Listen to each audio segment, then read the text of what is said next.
الرحمن الرحيم مالك يوم الدين إياك نعبد وإياك نستعين اهدنا الصراط المستقيم صراط الذين أنعمت عليهم غير المغضوب عليهم ولا الضالين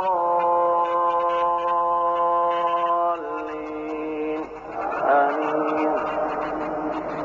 والنازعات غرقا والناشطات نشطا والسابحات سبحا فالسابقات سبقا فالمدبرات أمرا يوم ترجف الراجفة تتبعها الرادفة قلوب يومئذ واجفة أبصارها خاشعة يقولون أئنا لمردودون في الحافرة.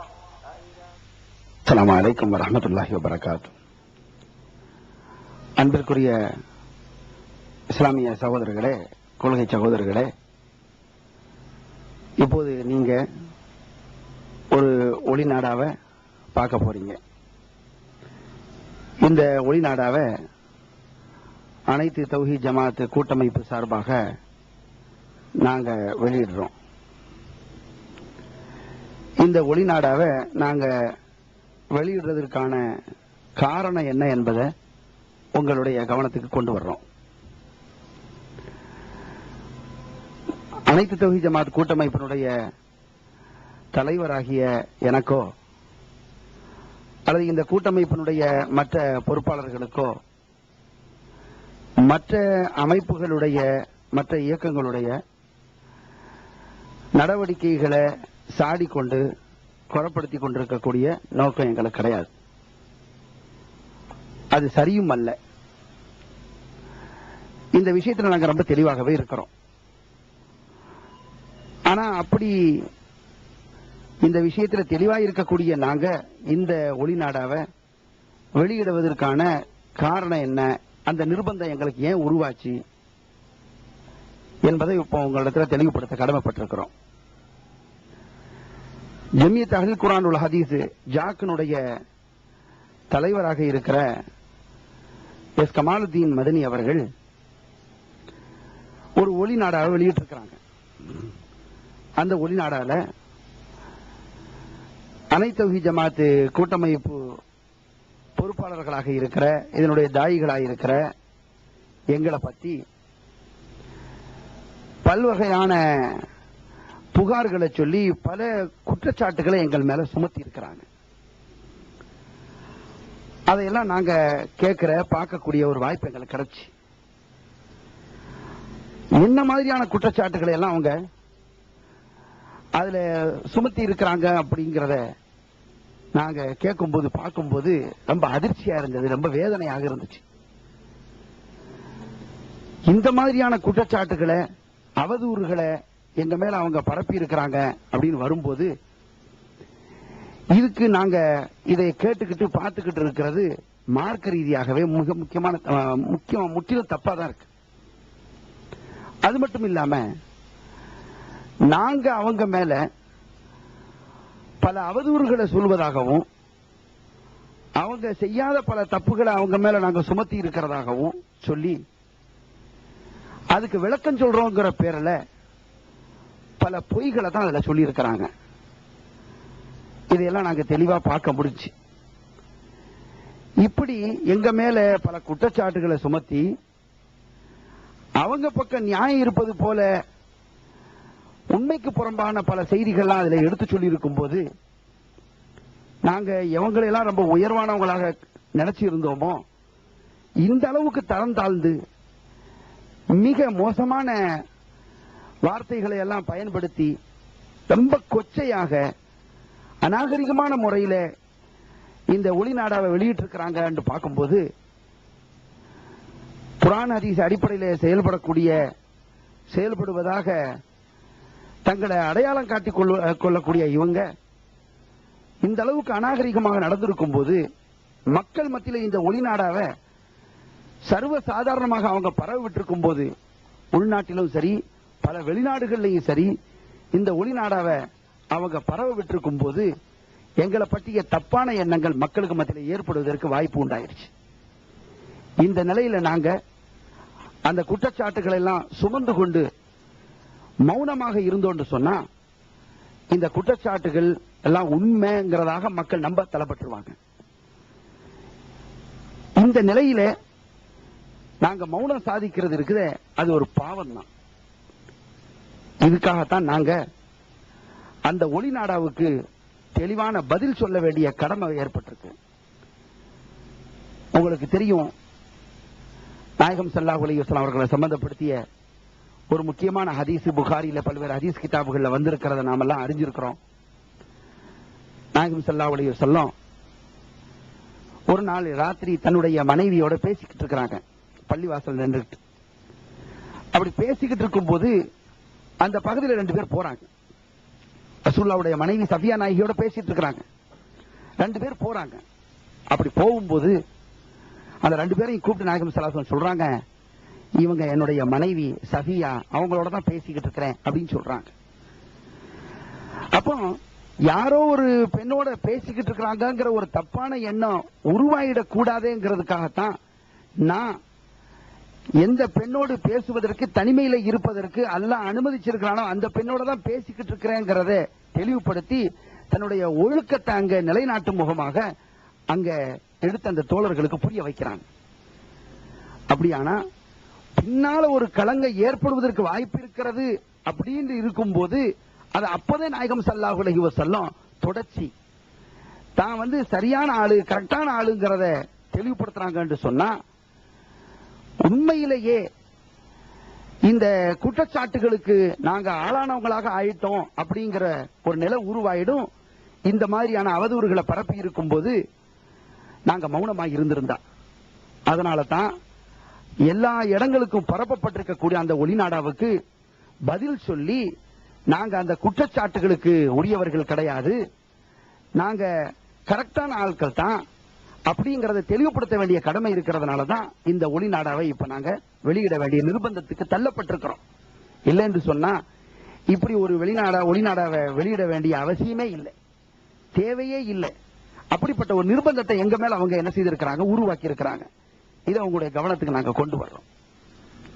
அதே நேரத்தில் ஒரு சில பேர் இப்படி ஒரு கேள்வி கேட்டுடலாம், அவங்க கமாலுத்தீன் மதனி அவர்கள் வெளியிட்டாங்களே அந்த ஒளிநாடா, அது ஏன் அவங்க வெளியிட்டாங்க சொன்னா அதுக்கு முந்தி நாங்க அவங்கள பற்றி தப்பாக அவதூறாக பல வகையான குற்றச்சாட்டுகள் அவங்க மேல சுமத்தி ஒரு ஒளிநாடாவை நாங்க வெளியிட்டதாகவும், அந்த ஒளிநாடாவுக்கு பதிலளிக்கும் முகமாகத்தான் அவங்க சுத்தமானவங்கிறத காட்டுறதுக்காகத்தான் அந்த ஒளிநாடாவை வெளியிட்டு இருக்கிறாங்க அப்படிங்கிற மாதிரியான ஒரு தோற்றத்தை ஏற்படுத்துறாங்க. அப்படி ஏற்படுத்தி இருக்கிறாங்க. உண்மை என்னது சொன்னா, இந்த அனைத்து தௌஹீத் ஜமாத் கூட்டமைப்பு இருக்குதே, இது ஆரம்பமாக உருவாக்கப்படக்கூடிய அந்த கட்டத்தில் மதுரையில ஒரு பொதுக்குழு கூட்டம் நடக்குது. தமிழ்நாட்டில இருந்து பல சகோதரர்கள், கொள்கை சகோதரர்கள் ஒன்று கூடுறாங்க. அதுல பல விஷயங்களை அந்த மக்களுக்கு அனைத்து தௌஹீத் ஜமாத் கூட்டமைப்புங்கிறது உருவாக்குவதற்கு என்ன அவசியம் அப்படிங்கறத பற்றிய விரிவான விளக்கத்தை மக்கள் மத்தியில் கொடுக்கிறோம். அப்ப பல கேள்விகளை மக்கள் கேட்கிறாங்க. இப்படி ஒண்ணு தேவைதானான்னு கேட்கிறாங்க. ஏன் கடந்த காலத்துல ஜாக்குன்னு இருந்தது, அதுல இருந்து ஏன் விலகணும் அப்படிங்கிறதுக்கான விளக்கங்களை மக்கள் கேட்கிறாங்க. அந்த விளக்கங்களை சொல்ல வேண்டிய ஒரு நிர்பந்தம் வருது. அப்ப நம்ம அந்த விளக்கங்களை எல்லாம் மக்களுக்கு மத்தியில் சொல்றோம். சொல்லும் போது அன்னைக்கு பேசப்பட்ட அந்த விஷயங்களை எல்லாம் அன்னைக்கு நாங்க எங்களுடைய தேவைக்காக நாங்க ஒரு ஆவணமா வைத்துக் கொள்ள வேண்டும் என்பதற்காக எங்களுக்கு மத்தியில் நாங்க ஒரு வீடியோ கேசட்டை எடுத்திருந்தோம். அந்த வீடியோ கேசட்டை, அந்த ஒளிநாடாவை நாங்க எங்கேயும் தமிழ்நாட்டில், உள்நாட்டில் அல்லது வெளிநாடுகள்ல எங்கேயும் நாங்க அதை பரவலா மக்கள் மத்தியில் வெளியிடவே இல்லை. நாங்க எங்களுக்குள்ள வச்சுக்கிட்டதான். 1-2 பேர்கிட்ட நாங்க அந்த கேசட்டை வச்சிருந்தோமே தவிர, இப்ப அவங்க தமிழ்நாட்டில், வெளிநாடுகள் எல்லா இடங்களுக்கும் அவங்க ஒளிநாடாவை பரப்பி இருக்கிறாங்களே, அப்படி நாங்க யாருக்கு போய் கொடுத்ததில்லை, விளம்பரம் கூட பண்ணதே கிடையாது.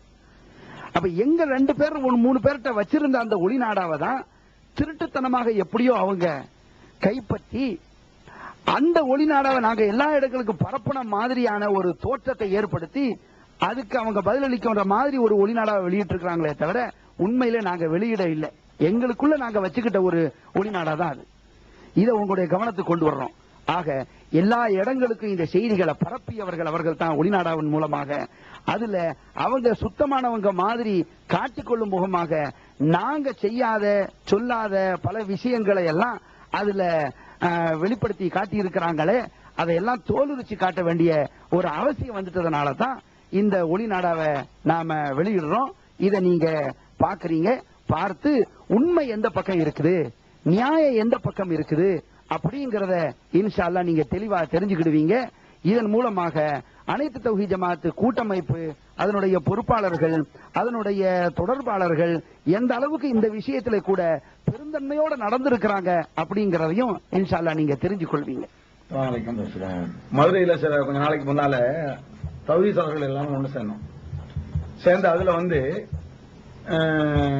நீங்க பேசும்பொழுது ஜாக் என்பது பல அமைப்புடைய கூட்டமைப்பு தான். ஆமா சொன்னேன் அப்படின்னு நீங்க சொன்னீங்க. அதுல அப்படி சொல்லும் பொழுது குறிப்பாக நீங்கள் மறந்து விட்டீர்கள் என்று சொல்ல முடியாது, மறைத்தே விட்டீர்கள் அப்படின்னு சொல்லி கமாலுதீன் மதனி சொல்றாரு. அது என்னன்னு சொன்னா ஜம்மியத்து தாவத் இஸ்லாமியா அப்படின்னு சொல்லி நாகர்கோயில்ல கமாலுதீன் மதனி இந்த மதனிகள்லாம் சேர்ந்து வச்சிருந்தாங்களா இல்லையா, அந்த ஒரு இயக்கத்தை மட்டும் நீங்க மறைச்சிட்டீங்க. அது இல்லன்னு சொன்னா அந்த நீங்க யாருன்னே தெரிஞ்சிருக்காது. அது இல்லன்னு சொன்னா நீங்க யாருன்னே தெரிஞ்சிருக்காது. அந்த ஜம்மியத்து தாவத் இஸ்லாமியா என்ற அந்த அமைப்பு தான் உங்களை மேடையில ஏற்றி இவர் தான் பிஜே என்று சொல்ல வைத்தது அப்படின்னு சொல்லி ஒரு குற்றச்சாட்டு வைக்கிறாரு. அது மட்டுமல்ல, இந்த ஜம்மியத் தாவத் இஸ்லாமியாவின் மூலமாக நாங்க எத்தனை பல புக்குகள் போட்டுதான் தௌஹீதே மக்கள் மத்தியில் நாங்க கொண்டு வந்தோம் அப்படின்னு சொல்லி கமாலுதீன் மதனி ஒரு விஷயத்த சொல்றாரு. இது பற்றி உங்களுடைய பதில் என்ன சொல்ல வரீங்க? இதுக்கு பதில் நீங்க இந்த கேசட்டை பொறுத்த வரைக்கும் கமாலுதீன் மதனி அவர்கள் வெளியிட்டிருக்கிற கேசட்டை நாமும் பார்த்தோம். அதுல அவர் சொல்லக்கூடிய இந்த செய்தியில பல விஷயங்களை நான் விளக்க வேண்டியிருக்கிறது. ஃபர்ஸ்ட் ஜம்மியத்து தாவத் நான் பேசும் பொழுது பல அமைப்புகளா செதறி கிடந்தாங்க. அவங்களையெல்லாம் ஒன்னு சேர்த்து நமக்குள்ள ஒரு கூட்டமைப்பு வேணுங்கிறதுக்காக வேண்டி உருவாக்கப்பட்டதுதான் ஜாக் என்று நம்ம சொன்னோம். சொல்லும் பொழுது ஜமியத்து தாவத்தில் இஸ்லாமியா என்ற ஒரு பெயரை நான் திட்டமிட்டு இருட்டடிப்பு செய்தேன், வேண்டும் என்று இருட்டடிப்பு செய்து விட்டேன் என்று அழுத்தமாக அவர் சொல்றார். அதுல ஒரு பெரிய ஒரு வேடிக்கை என்னன்னு கேட்டா, அவர்கள் வெளியிட்டிருக்கிற அந்த பகுதியிலேயே எந்த பகுதியை நான் பேசியதாக வெளியிட்டிருக்கிறார்களோ அந்த பகுதிக்கு உள்ளேயே நான் ஜமியத்து தாவத்தில் இஸ்லாமியாவையும் சொல்வது இடம்பெற்றிருக்கிறது. நாம வெளியிட்டு மறைச்சதில் இல்ல, சிலர் மறைத்திருக்கிறார்கள். அவர்களே வெட்டி துண்டு எடுத்து எதை போட்டு காட்டிட்டு ஒரு பதில் சொல்றாரோ அதுல நான் எதை சொல்லவில்லை என்று குற்றம் சுமத்துகிறாரோ அதை சொல்லி இருக்கிறேன். அவர் சொல்கிறார், 80களிலே இந்த தமிழகத்திலே தௌஹீத் பிரச்சாரம் என்ற பகுதிகளிலே ஆரம்பமானது என்று சொல்லி ஒரு சில அமைப்புகளுடைய பெயர்களை அவர் சொல்லி காண்கிறார். ஆனால் அவரை தௌஹீத் மேடைக்கு ஏற்றி அறிமுகப்படுத்திய ஒரு அமைப்பை அவர் மறந்து விட்டார் என்று சொல்ல முடியாது, அவர் மறைத்து விட்டார் என்றுதான் சொல்ல வேண்டும். திட்டமிட்டு அவர் மறைத்திருக்கிறார். அந்த அமைப்பு தான் ஜமியத்து தாவத்தில் இஸ்லாமியா. இதே காலகட்டத்தில் சென்னையில ஹிஸ்புல் அன்சார் என்ற பெயரில் ஒரு குழு, அது ஒரு சின்ன குழு செயல்பட்டு சென்னை பகுதியில் இந்த ஏகத்துவ பிரச்சாரத்தை அவங்களுக்கு தெரிஞ்ச வட்டத்தில் செய்து கொண்டிருந்தார்கள். யாரும் புதுசா ஒன்றும் உண்டாக்கிறவே இல்லை. இதே காலகட்டத்தில் நாங்கள் சங்கரன் மண்டலில் பணியாற்றிக் கொண்டிருக்கும் பொழுது அங்கே தீன் விளக்க குழு என்ற பெயரில் ஒரு குழுவை அமைத்து அந்த தஞ்சை மாவட்டத்தினுடைய பகுதிகளில் மாத்திரம் நாங்கள் ஒரு பக்கம் ஒரு பிரச்சாரம் நடத்தி கொண்டிருந்தோம். எல்லாம் 80களில் உள்ள வரலாறு இதெல்லாம். இதே காலகட்டத்தில் கோவையில் கோயம்புத்தூர்ல ஐஎஸ்எம் சொல்லி கேரளாவை சேர்ந்த முஜாஹிதுகளுடைய இளைஞர் அமைப்பாக இருந்த ஐஎஸ்எம் இத்திஹாது சுப்பானுல் முஜாஹிதீன் என்ற ஒரு அமைப்பு இந்த கோவையில, ஊட்டியில, நீலகிரியில இந்த பகுதிகளில் செயல்பட்டு கொண்டு வந்தார்கள். அவங்களும் இதைத்தான் சொன்னாங்க, குர்ஆன் ஹதீஸ மாத்திரம் தான் நம்ம பின்பற்றணும் அப்படின்னு சொன்னாங்க. இதே காலகட்டத்தில் திருச்சியில இதே ஐஎஸ்எம் என்ற பெயரில் ஒரு குழு இருந்து இதே பிரச்சாரத்தை செய்து கொண்டு வந்தார்கள். இப்படி சில ஊர்கள்ல தௌஹீத் ஜமாத் என்றும், சில ஊர்கள்ல தாரு தௌஹீத் என்றும், சில ஊர்ல ஐயம் என்றும், காயல் பட்டணத்தில் ஐயம் என்றும், இப்படி பல பெயர்கள்ல பல ஊர்கள்ல பல பகுதிகளில் இந்த செயல்பாடு நடந்து கொண்டிருந்தது 80கள் எல்லாம். இந்த காலகட்டத்தில் தான் இப்ப துபாயில் இருக்கக்கூடிய ஐஏசி என்ற ஒரு அமைப்பு இப்போ இருக்குது. இப்ப அந்த அமைப்பினுடைய செயலாளராக சகோதரர் ஃபஸ்லுல்லாஹி அவர்கள் இருக்கிறார்கள். இந்த ஐஏசி என்ற ஒரு அமைப்பு, துபாயில் உள்ள ஒரு அமைப்பு, எல்லாரையும் ஒருங்கிணைக்கக்கூடிய ஒரு வேலையை செய்யுது. யாருக்கு யாரும் தொடர்பே கிடையாது. அது மாதிரி கமாலுதீன் மதனி அவருக்கு நாகர்கோவில் பகுதியில் ஜமியத்து தாவத்தில் இஸ்லாமியாண்டு ஒரு அமைப்பு வைத்து அதன் பேர்ல அவங்க அங்க செயல்பட்டு கொண்டிருந்தாங்க. நான் எதை சொல்லவில்லை என்று குற்றம் சுமத்துகிறாரோ அதை சொல்லி இருக்கிறேன். அதாவது ஜமியத்து தாவத்தில் இஸ்லாமியா இருந்தது, தௌஹீத் ஜமாத் இருந்தது, தாரு தௌஹீத் இருந்ததுன்னு சொல்லி எல்லா இயக்கங்களையும் சொல்லும் பொழுது ஜமியத்து தாவத்தில் இஸ்லாமியாவையும் நான் சொல்லி இருக்கிறதையும் போட்டுட்டு திட்டமிட்டு இவர் அதை மறைத்து விட்டார் என்று சொல்றாரு. இது பொய். இது அவருடைய குணத்துல உள்ளது. எந்த ஒன்றையுமே இப்ப சொன்னது அடுத்த நிமிஷம் அல்லாவின் மீது ஆணையாக இல்லை பாரு. இப்ப சொல்லிட்டு ஒரு வினாடி மறைகிறதுக்கு முன்னாடி அல்லாஹ் பயந்துக்கிறங்க, மறுமை பயந்துக்கிறங்க பாரு. பொய் சொல்வதில் அல்லாஹ் அதிகம் சத்தியத்துக்கு இழுத்து சொல்வதில் ரொம்ப அதிகமாக இருக்கிறதுனா ஆரம்பத்தில் நம்ம ஏமாந்தோம். இது ரொம்ப ஓவரா போன பிறகுதான் எங்களுக்கு தெரிய ஆரம்பிச்சு அல்லாஹ்வின் மீது சத்தியம் பண்றதுல. அல்லாஹ்வின் சத்தியம் பண்ற விஷயத்துல கூட என்னிடத்திலே நான் பல தடவை சொல்லியிருக்காரு கமாலுதீன் மதனி, அல்லாஹ் என்று சர்வசாதாரணமா போய் சொல்லுவாரு. இது நான் சொல்றதை விட நம்ம ரஹமத்துல்லாஹ் இம்தாத் இருக்காங்களா இல்லையா, அவங்களே ஏன்ட்ட சொல்லியிருக்காங்க. அதாவது அல்லாஹ்வின் சத்தியம் என்பது நம்முடைய கமாலுதீன் மதனி அவர்கள் சர்வசாதாரணமா சொல்லுவாங்க. அது உண்மையே இல்ல, பொய்யை அல்லாஹ் என்று சர்வசாதாரணமா சொல்லுவாங்க அப்படின்னு சொல்லி பொய் சத்தியம் அடிப்பதற்கு கொஞ்சம் கூட தயங்காதவர் நம்முடைய கமாலுதீன் மதனி அப்படின்னு சொல்லி ரஹமத்துல்லாஹ் இம்தாதி பல விடத்தமே என்கிட்ட சொல்லியிருக்கிறாங்க. இந்த விஷயத்தை கோயம்புத்தூர் ஐயூபிடத்தில் சொன்னதாகவும் இருக்கிறாங்க, சொல்லியிருக்கிறாங்க. இப்ப ஐயோட இடம் மறந்து வச்சுங்கிறாரு. இது அல்லாஹ் சத்தியமா நடந்தது. அது நான் சொல்வது பொய்யாக இருக்குமானா அல்லாஹ் என்ன தண்டிக்கணும். நான் உணர்ந்து சொல்றேன். நான் விளங்கிட்ட இருந்தாலும் உங்களுடைய பதில் என்னங்க? அதாவது என்னன்னு கேட்டா, இப்ப நான் பல அமைப்புகளை சொல்லும் பொழுது ஜமியத்து எனக்கு ஒரு காழ்ப்புணர்ச்சி எனக்கு ஜமியத்து தாவத் இஸ்லாமியாவில் உடன்பாடு இல்ல. ஆனாலும் அவங்களும் அதில் பங்கெடுத்தனால சொல்றேன். அதுல அதை கூட நான் என்ன செய்யறேன்னா சொல்றேன். அதை சொன்னதை காதால கேட்டுட்டு அதுல ஒரு முக்கிய விஷயம் என்னன்னு கேட்டா, அவர்கள் யாரெல்லாம் இன்னைக்கு ரொம்ப தகுதியானவர்களை தேர்ந்தெடுத்து வச்சுக்கிறாங்க, அம்புட்டு பேரும் கூடி இருந்து தயாரித்த ஒரு வெளிநாடாவுல நான் சொல்வதை காதால கேட்டுட்டு சொல்றாங்கன்னு சொன்னா ஒன்னும் விவரம் கெட்டவர்களா இருக்கணும். விவரம் கெட்டவர்களும் அது தகுதியானவர்கள் இல்ல. அல்ல திட்டமிட்டு மறைக்கவர்கள் வெட்ட நினைச்சு வெட்டாம விட்டுருக்கணும். அல்லாஹ் கொண்டு வந்துட்டான். இதுதான் அதுல உள்ள விஷயம். ஃபர்ஸ்ட் விஷயத்தை விளங்கிக்கிறேன். அடுத்தது என்ன விஷயத்தை சொல்ல விரும்புறேன்னு கேட்டா, இந்த ஜமியத்து தாவத்தில் இஸ்லாமியா என்பது அவர் தேவையில்லாம நான் மறைச்சேன்னு சொல்லிவிட்டு அதை விளம்பரப்படுத்த நினைக்கிறார். எதுக்கு நோக்கத்தை உங்களுக்கு சொல்றேன். இதுக்கு நாகர்கோவில்ல கிளை இருந்தது, கடையநல்லூரில் கிளை இருந்தது, ஆத்தூரில் கிளை இருந்தது, இப்படின்னு சொல்லி இன்னும் பிரான்ச்சுகள் இருந்த முடிச்சிடுறாரு. முதல்ல அவர் அதை இழுத்ததுனால அப்ப சொல்லாத சில சொல்றதுக்கு வாய்ப்பு தந்திருக்கிறார். அவருக்கு நான் ரொம்ப நன்றி செலுத்துறேன். ஜமியத்து தாவத்தில் இஸ்லாமியா என்பது என்னங்கிறத முதல் நீங்க தெரிஞ்சுக்கணும். அரபு நாட்டில் சவுதி அரேபியாவில் சம்பளம் வாங்கக்கூடிய மதனிகள் அந்த சம்பளத்தை ஒரு யூனிட்டா மொத்தமா தான் கொடுப்பான். அதுக்காக வேண்டி அவர்கள் உண்டாக்கி கொண்ட அமைப்பு தான் ஜமியத்து தாவத்தில் இஸ்லாமியா. இது எப்படி உங்களுக்கு தெரியும்? சொல்றேன். இதுல மதனிகளை தவிர வேறு ஒருவரும் மெம்பரா இருக்க முடியாது. இல்ல இன்னைக்கு வரைக்கும். இன்னைக்கு கிளை இருக்குங்கிறார, கடையநல்லூர்ல ஒரு மதனி இருக்கிறார், அதனால கிளை இருக்கும். ஒரு ஆளாதான் இருக்கார். ஆத்தூர்ல ஒரு மதனி இருக்கிறார், அப்துல் சமத் மதனி இருக்கிறார், அதனால இருக்கும். மெட்ராஸ்ல இருக்காது, மதுரையில இருக்காது.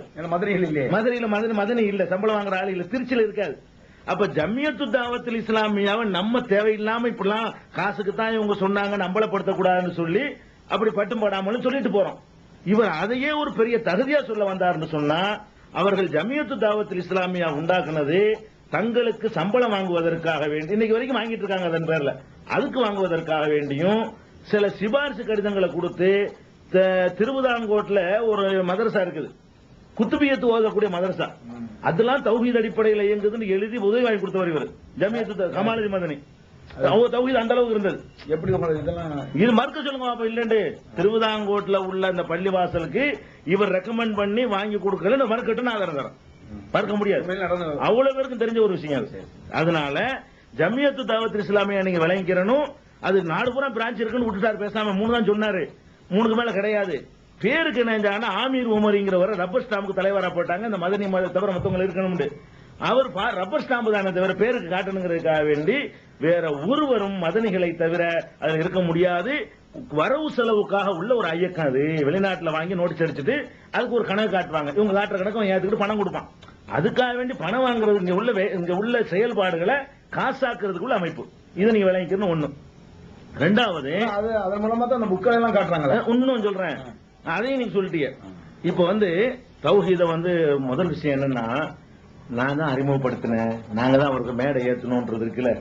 இந்த மாதிரி நான் என்னுடைய 20 வருஷ காலத்துல நான் அப்படி ஒரு வார்த்தை சொன்னதே கிடையாது. ஒரு தௌஹீத்வாதி கலகல்ல. ஒரு தௌஹீத்வாதிக்கு இப்ப நான் தான் அதெல்லாம் பண்ணினேன், நான் தான் இதையெல்லாம் பண்ணினேன்னு சொல்றதே இல்ல. பல விஷயங்கள்ல நம்ம அறிமுகப்படுத்தினாலு, நம்ம இது பண்ணாலு, இப்படிங்கிற மாதிரியான பேச்சுக்கள் எல்லாம் இவர்கள் வழியில வந்துகிட்டு இருக்கு. இது இப்ப ரெக்கார்டா வெளியிட்டு மறுப்ப வெளியிடக்கூடிய என்ன செய்யறாங்கன்னு கேட்டா, யாரை ஜம்மியத்து தாவத் இஸ்லாமியா அறிமுகப்படுத்தியதோ நான் தான் முதல்ல இருந்தோம், இல்லைன்னா இவர் யாருன்னே தெரியாதுங்கிற மாதிரி ஒரு சித்திரத்தை உண்டாக்கி, அதாவது மூல கர்த்தா நான் தான் ஒரு பெருமை கொண்டாடுறாரு. பெருமை கொண்டாடுபவர்களுக்கு என்ன இருக்குன்னு எல்லாம் பயந்து கொள்ளணும். இதெல்லாம் தப்பான விஷயம். அதே நேரத்தில் அவர்கள் அதை சொல்லிட்ட காரணத்தினால அவர்கள் அந்த மதீனாவுல சம்பளம் வர்றதுக்காக தௌஹீத் சொல்லிட்டு இருக்காங்க. எங்களுக்கு அப்படியான தொடர்புலாம் கிடையாது. சம்பளத்துக்காக வேண்டி கணக்கு காட்டுறதுக்கு ஏதாவது சொல்லணுங்கிறது சொல்லிட்டு இருந்தாங்க. அந்த கட்டத்தில் நாங்க அடி வாங்கி உத வாங்கி சங்கரமந்தல்ல அடி வாங்கிட்டு தௌஹீத் சொன்னோம். உலமாக்கல் சபை மாநாட்டில் போய்கிட்டு அவுலியாக்களின் மாநாடுன்னு போட்டாங்க, தஞ்சாவூர் வலிமார்கள் மாநாடுன்னு. அதுல போய்கிட்டு அடி வாங்காத குறையாக, நேருக்கு நேரை சட்டை பிடிக்காத குறையாக ஷபீர் அகலி எல்லாம் கேள்வி கேட்டு வந்தோம். அதுல உள்ள தப்பான கருத்துக்களை விமர்சிச்சு நாடகம் அரங்கேறியதுன்னு போட்டோம். உலமாக்கள் எல்லாம் கூடி என்னை மதரசாவில் நீக்கிறதுக்கான முயற்சிகள் பண்ணாங்க. அவங்க எல்லாம் யாருன்னு தெரியறதுக்கு முன்னாடி நாகூர்ல, திருக்கலாச்சேரியில, காரைக்கால்ல, தஞ்சாவூர்ல, இன்னும் தமிழக திருவாடுதுறையில பெரிய சமூக நல பேரவைன்னு ஒரு அமைப்பையும் முன்னாடி உருவாக்கி அதன் பேர்ல மாநாடு, மயிலாடுதுறையில, இப்படி எக்கச்சக்கமான அந்த பகுதிகளில் நிறைய பணிகள் இவங்க எல்லாம் யாருன்னு தெரியறதுக்கு முன்னாடி செஞ்சுக்கிட்டு இருந்தோம். நம்மளை கேள்விப்பட்டு அவர் கூட்டு போய் பேச வைக்கிறாருன்னு சொன்னா நம்ம செயல்படாட்டி கூப்பிட முடியாது. தெரியாது. கேள்விப்பட்டு அப்துல் ரஹூப் மூலமா கேள்விப்பட்டு ஒத்துக்கிறாரு, கூட்டு போனாரு. வேடிக்கை என்ன தெரியுமா, அந்த கூட்டத்துக்கு போயிருக்கிறேன், இவங்க தௌஹீது லட்சணம் மூணுத மட்டும் பேசுறாதீங்க. யார் சொல்றா? கமாலுதீன் என்கிட்ட சொல்றாரு, மூணுத பேசுறாதீங்க. நாகர்கோயில்ல எனக்குன்னு ஒரு சுபாவம் இருக்கு. எதை பேசக்கூடாதுன்னு சொல்றாங்களோ தீவிரமா ஊருக்கு அதான் பேசுவேன். ஒரு இடத்துக்கு பேச, ஆமா, எந்த ஊருக்கு நான் போனாலும் நான் ஒரு தலைப்புல போவேன். இந்த விஷயத்தை மட்டும் சொல்லிடாதீங்கன்னா எல்லாத்தையும் விட்டுருவேன், அதுதான் சொல்லுவேன். அது எனக்கு நான் ஒரு கொள்கையை வச்சுக்கிட்டு இருக்கிறேன். இல்ல ஒரு இஸ்லாமிய பிடிப்புலான்னு அப்படிதான் வரணும். அப்ப மூணுத பேசாதீங்கன்னு சரத்து போட்டார். அவ்வளவு தௌஹீதாளுங்க தெரியாது. அப்ப சரத்து போட்டோம். அப்ப இதான் நீங்க பேச வேண்டிய விஷயம் என்று சொல்லி நான் பேசிட்டு வந்த உடனே அதனால பெரிய தகராறு கலாட்டா இவர் பள்ளியெல்லாம் அடிக்க போய் பல பிரச்சனை வந்த பிறகு நான் தான் காரணங்கிற அளவுக்கு அதுல பேசப்பட்டுச்சு. தௌஹீத் சொன்ன என்ன தௌஹீத் சொல்லிருப்பாங்கன்னு விளங்கிக்கணும் நீங்க. என்ன தௌஹீத சொல்லி இருந்தா மூழுது தவறு என்பதை அப்பதான் முதல்ல சொல்லப்படுது. மூழுது தவறு என்று என்னை சொல்லக்கூடாது தடுத்தார்கள், நிபந்தனை போட்டார்கள் என்று சொன்னா நான் அதை மீறி போய் பேசிட்டு வந்திருக்கேன்னா என்ன மாதிரி தௌஹீத் அந்த மக்கள்கிட்ட வைக்கப்பட்டிருக்கும். ஆனா குறிப்பா கமாலுதீன் சொன்னார், அவரே சருத்து போட்டார். பேசிட்டு வந்த பிறகு என்னை கண்டித்தார்கள். அந்த கூட்டம் அப்படி பேர் நீங்க இந்த இடத்துல பேசிட்டு கூடாது, பெரிய பிரச்சனை ஆயிரும், மூணு வேத மாதிரி நினைச்சுக்கிட்டு இருக்கிறான், இதை பேசிருக்க கூடாது என்று சொன்னார்கள். அல்லா சாட்சி நாங்க மக்களோட இறைவனுக்கு அஞ்சக்கூடிய மக்கள் இருக்கிறாங்க, அங்க இருக்கிறாங்க. நீங்க போய் விசாரிச்சு யாரும் எனக்கு பேருகள்லாம் யாவும் இல்ல. ஆதி காலத்துல போகும்போது எந்த முகமும் நினைவு இல்ல. இதை கேட்டு விட்டு எனக்கு தெரியும் அவர்களா சாட்சி சொல்ல வந்தா கூட நீங்க கேட்டுக்கலாம், எனக்கு சொல்ல முடியாது. இது உண்மையான ஒரு விஷயம். அதுக்கடுத்து சில நூல்கள், அதாவது மனிதர்கள் நீங்க எழுதின நூல், நான் எழுதின நூல், நீங்க உங்க பேச்சு, என் பேச்சு, எல்லாரும் பேச்சியும் தான் மக்களை சென்றடைய ஒரு காரணம் அமைஞ்சிருக்கு. இது ஒருவர் மட்டும் இதுக்கு யாருமே உரிமை கொண்டாட முடியாது, கூடுதல் உரிமை கூட நம்ம கொண்டாட முடியாது. ஆனா எவ்வளவோ இந்த மார்க்கத்தை சொல்வதற்கு எத்தனையோ சகோதரர்கள் நூல்கள் வெளியிட்டு இருக்கிறாங்க. இவர் தான் 4 புஸ்தகத்தை காட்டி இதுலதான் தௌஹீதை தெரிஞ்சுக்கிட்டாங்கன்னு சொல்றாரு. அப்படி சொல்றதுனால அதுக்கு பின்னாடி உள்ள ஒரு சூழ்ச்சியை நான் உங்களுக்கு சொல்லித்தான் ஆகணும்.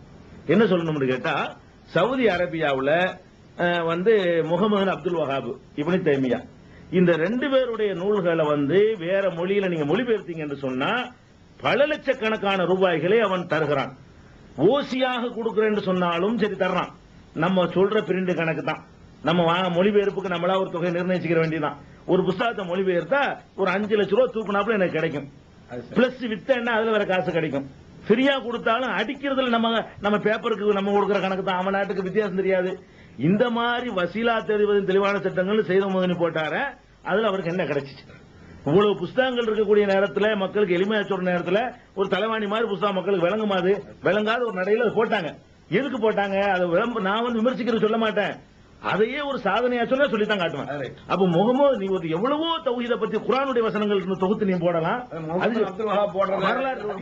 முகமது பின் அப்துல்லாவுடைய ரசூல் ஸல்லல்லாஹு அலைஹி வரலாறு போடு. நீ முகமது பின் அப்துல்லா போட மாட்டேன், முகமது அப்துல் வஹாப் போடுவீங்களா? ஏன் முகமது அப்துல் வஹாப் போட்டா காசு கிடைக்கும், இப்னு தைமியா போட்டா காசு கிடைக்கும்.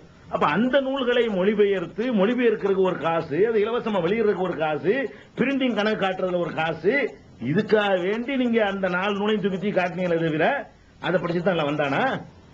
அந்த நூல்களை படிச்சுட்டு தான் மக்கள் கூட்டம் கூட்டமா நிறைய பேருக்கு தெரியாது. நீங்க வேணா ஒரு என்ட்ரி இடங்கள் இந்த நூல் தெரியுமாண்டு கேளுங்களேன். எனக்கே முதல்ல தெரியாது, காட்டிதான் தெரியும். அப்ப இதனால நீங்க என்ன செய்யணும், இதை நீங்க விளங்கிக்கணும். 20,000 காப்பி வச்சு இது பண்ணாங்க. இதன் எந்த அளவுக்குன்னா, இதன் பிறகுதான் தௌஹீத் என்றால் என்ன என்பதை மக்கள் தெரிந்து கொண்டார். இதே வாசகம் சொல்றாரு. இதன் இந்த புஸ்தகத்தை வெளியிட்ட பிறகுதான் தௌஹீத் என்றால் என்ன என்பதையே மக்கள் தெரிந்து கொண்டார்கள். இந்த ஆணவம் இஸ்லாத்துக்கு உகந்தது இல்லை. நான் தான் அறிமுகப்படுத்தினேன், என் புஸ்தகத்தை படிச்சுதான் வந்தாங்க. அதுக்கு தகுதியானவர்கள் சொன்னா கூட அது அல்லாஹ் மன்னிப்பான். அதுக்கு எந்த வகையிலும் தகுதி இல்லாதவர்கள், காரணம் இல்லாதவர்கள் சொல்வார்களே, ஆனால் அது ஏற்றுக்கொள்ளவே முடியாது. இன்னும் சொல்ல போனா நான் கேட்கிறேன், இவர்கள் ஆதி காலத்தில் வேலை செஞ்சிட்டு இருக்கிறாங்கல்ல, காயல் பட்டணத்தில் நான் தான் குத்துபியத்துன்னு ஒரு ஆள் ஓதுறார், அவர் ஜலீல் மைதீன் அவர் தலைமையில யா முஹைதீன் உட்கார்ந்து இருட்டில் திக்கு நடத்துவாங்க 1000 தடவை. இது காயல்பட்டினம் முழுவதும் இருந்தது, தமிழகம் முழுவதும் பரவிக்கிட்டு இருக்கு. அதுக்கு எதிராக அங்கங்க நோட்டீஸ்கள் போட்டாங்க. இவர்களும் இருட்டில் இருந்து நோட்டீஸ் எல்லாம் போட்டாங்க. அதையும் மறக்க முடியாது. அவங்க ஒரு சவால் விட்டுக்கிட்டு இருந்தாங்க பல வருடங்களாக. என்ன சவால் தெரியுமா? நாங்க சொல்றது பொய்யா இருந்தா எங்களோட முபாஹலாவுக்கு தயாரா சவால் விட்டாங்க. இந்த சவாலுக்கு கமாலுதீன் மதனி போட்டது இருட்டு திக்கர் கூடாதுன்னு ஒரு நோட்டீஸ் தான் போட்டாரு. அந்த சவால் அன்னைக்கு ஏத்துறத நிலைமை வரவே போயிருக்கும். நான் தான் செயல்படுறேன்டா, நீ பொண்டாட்டி புள்ளல் கூட்டிட்டு போய் நீ போயிருக்க வேண்டியதானே. எங்களுக்கு நாங்க என்ன கேள்விப்பட்டோமோ அன்னைக்கு அந்த முபாஹலா சவால் நீங்க சங்கரமந்தல் இருக்கிற காலத்துல நான் தான் அதுக்கு தந்தியெல்லாம் கொடுத்தேன். அப்ப முபாஹலாக்கா வேண்டி 4 நாள் பிள்ளைகளை போனா அதை எங்க குராபிகள் அவங்களை தடுத்து வரவிடாம ஆக்கிறோம்ங்கிறதுக்காக வருகிறேன்னு சொல்லாம அந்த வார்த்தையை சொல்லி கொடுத்து புக் ரெடின்னு தந்தி அனுப்புவோம் அப்படின்னு கொடுத்துட்டு வந்தீங்க வர்றோங்கிற தகவலை. அப்ப நானும் என் மனைவி அப்பதான் பிரசவிச்சு 4 நாள் குழந்தை, என் மனைவி மக்களோட காயல்பட்டினம் போய் 4 நாள் பிள்ளையோட அவளையும் கூட்டிட்டு போய், அப்ப நாங்க சொல்றது பொய்யா இருந்தா அல்லாஹ்வுடைய லானத்து எங்க மீது வரட்டும், நீ சொல்றது பொய்யா இருந்தா வரட்டும்னு சொல்லி அன்னைக்கு நம்ம இது பெருமைக்கு நான் சொல்ல வரல, இதான் அல்லாஹ்வுக்காக செஞ்ச விஷயங்கள். இப்ப இது நீ ஏன் செய்யலங்கிறது தான் கேட்க வரேன். இதை நான் எது கேட்கிறேன்னா, இல்ல நீ தான் ஆதியில இருந்து நீ தானப்பா முன்னாடி பிடிச்சி இருந்து எங்களை அறிமுகப்படுத்தல இருந்தீங்களப்பா, இந்த சவாலை விட்டுட்டு இருக்கான 10 வருஷமா ஏன் ஏத்துக்கலங்கிறேன். ஒருத்தர் அன்னைக்கு ஏத்திருந்தா விவகாரம் முடிஞ்சு போயிருக்குமா? ஈஸியா முடிஞ்சிருக்கும்ல. அதான பக்கத்துல நாங்க தூரத்துல இருக்கோம், சங்கரமந்தல் எங்க, காயல்பட்டினம் எங்க, நாகூர்வேல் எங்க, காயல்பட்டினம் எங்க, அவ்வளவு கிட்டத்துல இருக்கிறாங்க. அப்ப நான் எதுக்கு சொல்றேன்னா, எதையும் இப்படித்தான் அது மாதிரி செய்யது முகமது புஸ்தகம் வெளியிட்டாருனாங்க. அதே நேரத்தில் கோட்டார் விவாதம் தான் அதுக்கு காரணமா இருந்துச்சு வளர்ச்சிக்குன்னா. கோட்டார் விவாதம் என்ன? கமாலுதீன் மதனி விவாதமா? கோட்டார் விவாதம்னா இங்க உள்ள இந்த சகோதரர்கள் பங்கு இல்லையா? அதுல எல்லாத்துலயும் மக்கள் வந்ததுலயும் வேண்டான்னு மட்டும் இல்ல, எந்த செய்யது முகமது மதனி புஸ்தகத்தை காட்டிக்கிட்டு இவர் வசீலா தேடுவதுன்னு சொல்றாரோ அவர் நீங்களும் இதை கலந்துக்கிறீங்க. இதெல்லாம் வேஸ்ட் பிரதா, இதெல்லாம் கலந்துக்கிற முடியாது. என்ன நீங்க விவாதம் பண்ண போறீங்க? மார்க்கத்தில் கூடாதுன்னு சொன்னாரா இல்லையா? அவர் தானே நீங்க பிரதோஷ மார்சா முதல்வருங்கிறீங்க. அப்ப விவாதம் வேணான்னு சொன்னவர் பக்கத்தில் வச்சுக்கிட்டு அந்த விவாதம் தான் திருப்பு முனையா இருந்தது. அது ஓம் பங்கு என்ன? கோட்டார்ல நடந்தது என்பதை தவிர கமாலுதீன் மதனி பங்கு என்ன? இதெல்லாம் எதுக்கு பெருமையை சொல்லிட்டு இருக்கிறார் அவரு? அதாவது அவர் செஞ்சதை சொன்னா நான் ஒத்துக்கிறேன். சும்மா எல்லாத்தையுமே நான் தான் செஞ்சேன் இருந்தா அதுக்கு இது நல்ல முறையில் இதை நான் ஏத்துக்கிற முடியாது. இது மாதிரியான பேச்சுக்கள் அவர் பேசுறாரு. இதுதான் இதுக்கு நான் சொல்ல வேண்டிய பதில். அடுத்த ஒரு கேள்வி என்னன்னா, நீங்க ஜாக்கோட ரொம்ப நெருங்கி இருந்தீங்க. நம்ம கேசட்ல உள்ளது கமாலுதீன் கேட்கக்கூடிய நெருக்கமா இருந்தீங்க. எப்போ உங்களுக்கு மத்தியில கருத்து வேறுபாடு பிளவு வந்துச்சுன்னு சொன்னா, எப்ப தமிழ்நாடு முஸ்லீம் முன்னேற்ற கழகம்னு ஒண்ணு ஆரம்பிச்சீங்களோ அதுல இருந்து உங்களுக்கும் ஜாக்குள்ள பிரச்சனை ஏற்படுச்சு. இந்த தமிழ்நாடு முஸ்லீம் முன்னேற்ற கழகம் என்பது தீனை நிலைநாட்டுவதற்காக இல்ல, அது எல்லா பேரும் இருப்பான் அப்படின்னு நீங்க சொன்னதுல இருந்து தமிழ்நாடு முஸ்லீம் முன்னேற்ற கழகம் மார்க்கத்திற்கு ஆதரவானதல்ல, மார்க்கத்தை நிலைநாட்ட இல்லை என்பதை நீங்கள் ஒத்துக்கொண்டீர்கள் என்பது நீங்கள் பேசிய கேசட்டிலிருந்தே கமால் மதனி அவர்கள் ஆதாரப்பூர்வமாக நிரூபித்து உங்கள்ட்ட ஒரு கேள்வியை தொடுக்கிறார். இதுல இருந்து தெரியவில்லையான மக்கள்கிட்ட கேட்கிறார். இதுக்கு நீங்க என்ன பதில் சொல்றீங்க? அதாவது இதுக்கு நான் பல விஷயங்களை பதிலா சொல்ல விரும்புறேன். அதாவது தமிழ்நாடு முஸ்லீம் முன்னேற்ற கழகம் என்ற ஒரு அமைப்பு வந்த பிறகுதான் அது அவருக்கு நமக்கு விவகாரங்கள் வந்ததாகவும் அந்த அரசியலுக்காகத்தான் நான் ஜாக்கை எதிர்த்து செயல்படுறதாகவும் ஒரு குற்றச்சாட்டு சுமத்துறாரு இல்லையா? அந்த குற்றச்சாட்டுக்கு அவரே பதில் சொல்லிட்டாரு அந்த கேசட்லயே. நீ இன்னொரு பகுதியில் இருக்கு, அவர் எந்த குற்றச்சாட்டை சுமத்துகிறாரோ அவர் குற்றச்சாட்டுல என்ன பதில் இருக்குன்னு கேட்டா அவர் சொல்றாரு, ஒரு இடத்துல சொல்றாரு, அதாவது இவரு முன்னாடி அவர் ராஜினாமா பண்ணிட்டாரு 94லயே அப்படின்னு சொல்றாரு. 94லயே நான் ராஜினாமா பண்ணிவிட்டேன் என்ற ஒரு செய்தியை அந்த கேசட்ல சொல்லி நான் ராஜினாமா பண்ண பேப்பரையும் காட்டுறாரு. 94ல நம்ம காட்டுறாரு. அவராகத்தான் நம்முடைய தன்யாவிற்கு விலகுவதாக அவர் ராஜினாமா கடிதம் கூட தெரிவிக்கிறார். இந்த கடிதத்தை அவர் 27/11/94 அவர் இந்த ராஜினாமா கடிதத்தை தெரிவிக்கிறார். அவருடைய கைப்பட எழுதிய ராஜினாமா கடிதம், அவருடைய கைப்பட எழுதிய ராஜினாமா கடிதம். அவருடைய ராஜினாமா கடிதத்தை அவர் 27/11/94 ராஜினாமா கடிதத்தை கொடுக்கிறார். நான் ராஜினாமா பண்ண பேப்பரையும் காட்டுறாரு. 94ல நம்ம காட்டுறாரு. ஆனா தமிழ்நாடு முஸ்லீம் முன்னேற்ற கழகம் ஆரம்பிச்சு 95 ஆகஸ்ட் மையத்தில் ஆரம்பிக்கிறோம். 95லயும் பாதியில. அப்ப அந்த தமிழ்நாடு முஸ்லீம் முன்னேற்ற கழகம் ஆரம்பிக்கிறதுக்கு ஒரு வருஷத்துக்கு முன்னாடியே நான் அதிலிருந்து ராஜினாமா செய்யற அளவுக்கு ஒரு கடிதம் கொடுக்கறேன்னு சொன்னா என்னத்துக்கு கொடுத்தேன்? அதுக்கு முந்தைய பிரச்சனை இருக்குன்னு விளங்குது. அப்ப அது அரசியல் பிரச்சனை இருக்க முடியாது. தாமுக காரணம் இல்ல, தாமுகங்கிற சிந்தனையை வராத காலத்திலேயே, அப்படி ஒரு கற்பனை கூட காணாத காலத்திலேயே ஓராண்டுக்கு முன்னாடியே நான் அதிலிருந்து விலகிக் கொள்வதாக ராஜினாமா கடிதம் கொடுக்கிறேன். அதுல காரணம் அதுல சொல்லல, என்ன காரணம்னு சொல்லல. ஆனா ராஜினாமா கொடுக்கிறேன், என்னால் ஆலோசனை வழங்க முடியாதுன்னு கொடுக்கிறேன். ஒரு ராஜினாமா கொடுக்கிற அளவுக்கு நான் போறேன்னு சொன்னா ஒரு சூரா கமிட்டியில இருந்து அந்த அவர்களுடைய நடவடிக்கை செயல்பாடுகளை வெறுத்து நான் கொடுத்திருப்பேனா? ஒரு வருஷத்துக்கு பின்னாடி தாமுக உண்டாகும் இல்முல் கைப்ல மறைவான ஞானத்தை கொண்டு அறிந்து அப்படி ஒண்ணுக்காக வேண்டி நான் இது பண்ணுவேனா? இது அந்த தமுமுகவுக்கு தான் காரணம் சொல்லுவது தப்பு. ஃபர்ஸ்ட். ரெண்டாவது அந்த கேசட்லயே நான் தமுக பத்தி சொல்லும் பொழுது தமுமுகவுல குடிகாரன் இருப்பான், தமுமுகவுல சுதாட்டம் பண்றவன் இருப்பான், அவன் இருப்பான், இவன் இருப்பாங்கிற மாதிரி ஒரு வாசகம் நான் சொல்லி இருக்கிறேன். அது அப்படி தூக்கி போட்டு பிரேம் அவர் எடுத்து போட்டு ஒரு சிரிப்பு ஒன்று சிரிச்சு, பாத்தீங்களா என்னமோ நம்ம இஸ்லாத்துக்கு அப்பாற்பட்ட மாதிரி பாருங்க, குடிகாரங்களுக்குள்ளதான் ஆகிறதுக்கு இல்லையா அப்படிங்கிற மாதிரி ஒரு பிரேம் எடுத்து போட்டிருக்கிறார். அந்த எது வரைக்கும் வெட்டுனாங்களோ அதன் தொடர்ச்சியை நீங்க பாத்தீங்கன்னா அதுல நான் என்ன சொல்றேன்னு உங்களுக்கு விளங்கும். நான் தொடர்ச்சியை சொல்லிடுறேன், நீங்க கேசல போட்டு பாத்துக்கலாம். அந்த வாசகத்தை சொல்லாட்டம் அந்த கருத்தை சொல்றேன். நான் என்ன சொல்ல வர்றேன்னு கேட்டா, தௌஹீது இயக்கங்கள் என்பது தீனு இபாதத்து இவைகளை செம்மைப்படுத்துவதற்கு உருவாக்கப்பட்டது கருத்து. அந்த வாசகம் இருக்காது, அதுல இந்த கருத்து அந்த கேசட்ல இருக்கும். தமுமுக என்பது இந்த சமுதாயத்துக்கு உலகத்தில் ஏற்படக்கூடிய பாதிப்பு பிரச்சனைகளுக்காக வேண்டி போராடுவதற்கு உருவாக்கப்பட்ட அமைப்பு. இதுல தமுமுகவுல குடிகாரன் இருப்பான், பலதரப்பட்டவன் இருப்பான், பிறகு அவன் இந்த தொடர்புகளால் திருந்துவான். இந்த வாசகம் இருக்குது, இந்த தொடர்புகளால் திருந்துவான். அதே நேரத்தில் தமுமுகவுல நாங்கள் என்ன செய்யறோம்னு கேட்டா, அதுல ஊழல் பண்ணவன் கரப்ட் உள்ளவன் தெரிஞ்சா நீக்கிறோம். தௌஹீதுன்னு சொல்லக்கூடிய நீ பரிசுத்தமா இருக்க வேண்டிய சொல்லக்கூடிய இயக்கத்தில் இந்த மாதிரி குற்றச்சாட்டு வந்தா அவனுக்கு நீ ப்ரமோஷன் கொடுக்கற அப்படின்னு நான் அதுல சொல்றேன். அந்த சாராம்சம் எப்படி வருதுன்னா, இதுல எல்லாம் பலதரப்பட்டவன் இருந்து அவனா திருந்துவாங்க நம்ம எதிர்பார்க்கிறோம். இதுல அவன் இருந்தால் கூட தப்பு இல்ல, அதுல இருக்கக்கூடாது.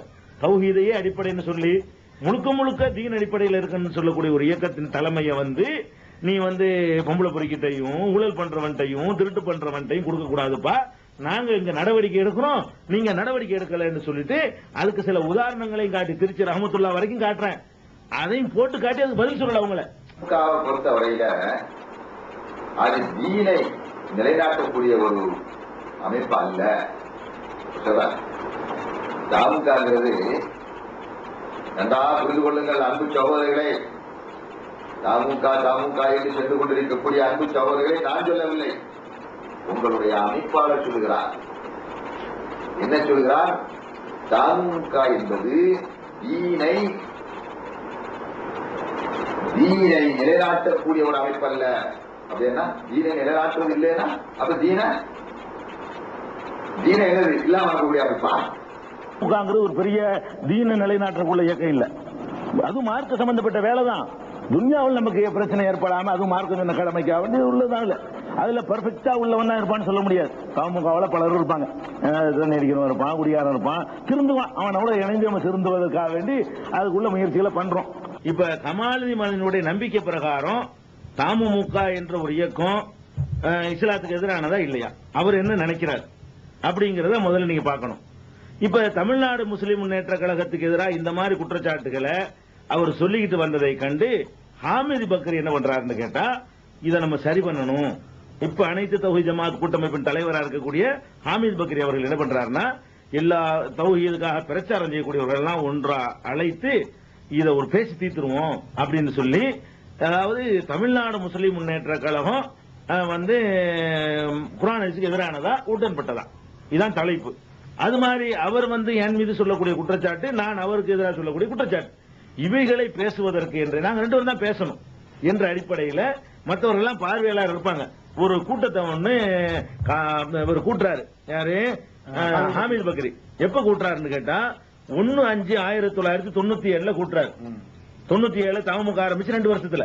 இப்ப 2 வருஷமா இப்ப இவர் சொல்லிட்டு இருக்கிற மாதிரி இந்த கிண்டல் தான் பண்ணிட்டு இருந்தார் தமுக பத்தி, இஸ்லாத்துக்கு எதிராக போயிட்ட மாதிரியும் அப்படிங்கிற சித்தரிச்சிட்டு இருந்தார். அத வந்து நான் என்கிட்ட வந்து கேட்டாங்க, ஓகே குர்ஆன் ஹதீஸுக்கு எதிரான நிரூபிச்சாருன்னா அடுத்த நிமிஷம் நான் விட்டுட்டு போயிடுறேன். ஆமா இல்ல நான் விளையிறேன், ஒரு இயக்கத்தை நம்ம எல்லாரும் சேர்ந்து நம்ம இஷ்டம் இல்ல, இது குர்ஆன் ஹதீஸுக்கு எதிரானது அவங்க நிரூபிச்சாங்கன்னு ஆதாரம் காட்டினாங்கன்னா நான் அதுல இருந்து விளைவிக்கிறேன். அப்படி இல்லைன்னா அவங்க ஒத்துழைக்கட்டும், இந்த சனியை எதிர்ப்பை விட்டுட்டுறவங்க அப்படின்னு சொல்லிட்டு நான் ஒத்துக்கிட்டேன். இது எங்க நடக்குன்னா, திருச்சி அரிஸ்டோ ஹோட்டல்ல 1/5/97 இந்த கூட்டம் நடக்குது. இதுல கலந்துகிட்டவர்கள் முக்கியமான ஆளுக்கு பேரை மட்டும் சிலரை சொல்றேன். அதாவது KS ரஹமத்துல்லாஹி இம்தாதி கலந்துகிட்டாரு. இவர் இப்ப தமுக எதிராக பித்தனா பண்ணிட்டு இருக்காரு சவுதியில, அது தெரியும் மக்களுக்கு. ரொம்ப 2 வருஷம் நம்மள்ட்ட ஒரு வருஷம் போட்டுட்டு இருக்கிறாரு. இவர் அதில் கலந்து கொண்டிருக்கிறார். கமாலுதீன் மதனி அவர் கலந்து கொண்டிருக்கிறார். அப்துல் காதர் உமரிங்கிறவர் கலந்து கொண்டிருக்கிறார், கையெழுத்து இருக்குது. அப்புறம் MAS சையத் அகமது கலந்து கொண்டிருக்கிறார். அய்யூப் அலி என்பவர் கலந்து கொண்டிருக்கிறார். அது மாதிரி முகமது அலி ரஹ்மானி கலந்துகிட்டு இருக்கிறாரு, சுலைமானு. அதுக்கப்புறம் இது அப்படியே எடுத்துடலாம், அப்படி எடுத்துருங்க, பேரையும் சொல்லிடுறேன், நீங்க எடுத்துருங்க. இதுல நான் கலந்துகிட்டேன், மொஹிதீன் பக்ரி கலந்துட்டு இருக்கிறாரு, சைஃபுல்லா காஜா இருக்கிறாரு, ஹாமிது பக்ரி எல்லாம் இருக்கிறாரு. பேசப்பட்டது இதுல பேசி எல்லாரும் கையெழுத்து போட்டிருக்கோம். இந்த மினிட்ல வந்து எல்லாரும் கையெழுத்து போட்டிருக்கிறோம்.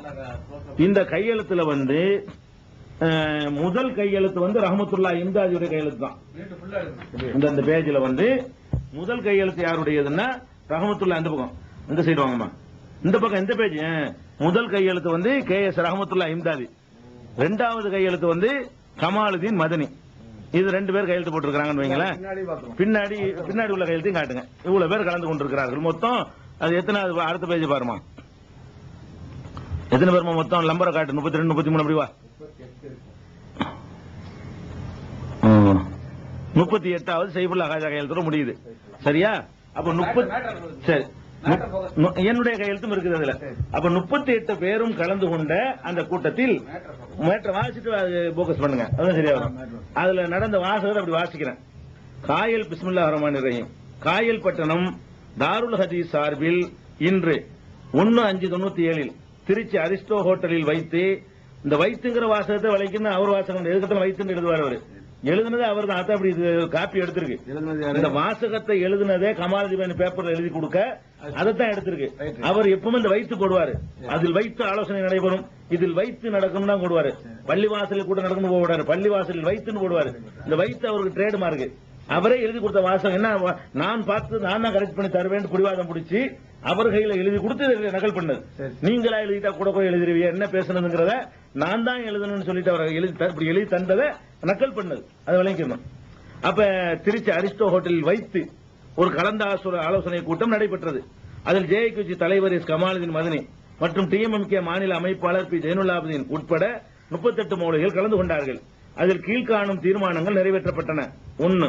தமிழ்நாடு முஸ்லிம் முன்னேற்ற கழகம் தொடங்கப்பட்டது முதல் இதுவரையிலும் உள்ள அதன் செயல்பாடுகள் பற்றி கூட்டத்தில் பரிசீலிக்கப்பட்டன. இன்று வரையிலும் அதன் நோக்கமும் செயல்பாடுகளும் குர்ஆன் சுன்னாவிற்கு எதிரானதாக தெரிய வராத காரணத்தால் நிர்வாக ரீதியில் ஜேஏகேச்சும் தமுமுகவும் தனித்தனியாக இயங்கினாலும் தாவா மற்றும் இதர அமைதி வழியான செயல்பாடுகளில் இரண்டு அமைப்புகளும் ஒன்றுக்கொன்று இணைந்து ஒத்துழைப்புடன் செயல்படுவது என தீர்மானிக்கப்பட்டது ஒரு தீர்மானம். இரண்டாவது தீர்மானம், இத்தீர்மானத்தை ஜேஏகேச் அமீர் அவர்கள் ஜேஏகேச் மத்திய குழுவின் பார்வைக்கு வைத்து பரிசீலித்து அதன் இறுதி முடிவை இன்றிலிருந்து ஒரு மாதத்திற்குள் தாருல் ஹதீஸுக்கு தெரிவிப்பதாக ஒப்புக்கொண்டார்கள். அது ஏகமனதாக ஒப்புக்கொள்ளப்பட்டது அப்படின்னு இருக்குது. அப்ப இதுல ரெண்டு விஷயம், அதாவது இதுல பாட்டுங்க இந்த இதுல எல்லாருமா கலந்து நாங்கள் பேசுறோம், அதனுடைய காரண காரியங்கள் எடுத்து வைக்கிறோம்.